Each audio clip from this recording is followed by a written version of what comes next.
What really happened on the 10th of July, 1919? Come with me and let's find out. Ready to find the truth, Menchie? Let's go!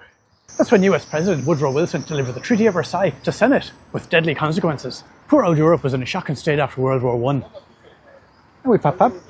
Chairs in particular were in short supply, and President Wilson, who loved sitting down, thought that was awful. So he and his best friend, my great-grandfather, Ursula Delaney, headed over to see what they could do to help. Unfortunately, Delaney got distracted. Wilson bought pen and paper so they could jot down ideas of what they expected from their new chairs. And he also bought a record player so they could listen to some music while they were chatting. And then it turned out that France had some extra chairs left over. And because they liked Wilson, they offered to donate them to the other affected countries. So that was grand.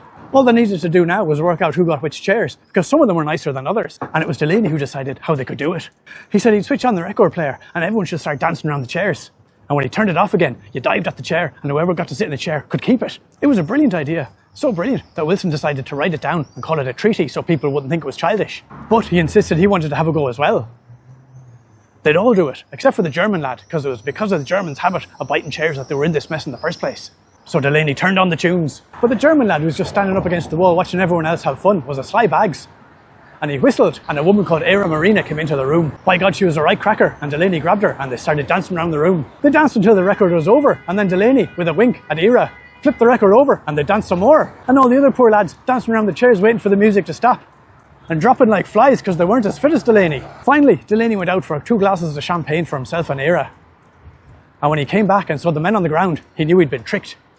So he drank the 2 glasses of champagne himself, rather than give Era one. And then he helped President Wilson onto his feet, and they headed home to America. Wilson showed the boys in Senate his treaty, but they all just laughed at it, because he hadn't even managed to get a couple of chairs for America out of the whole thing. And back in Versailles, the German lad was the only one with any strength, so he grabbed up all the chairs and headed home. But nobody in Germany liked any of the chairs, which led to World War II, when they tried to swap them for some nice new ones that the Polish had just bought. Not that Delaney was around to see that.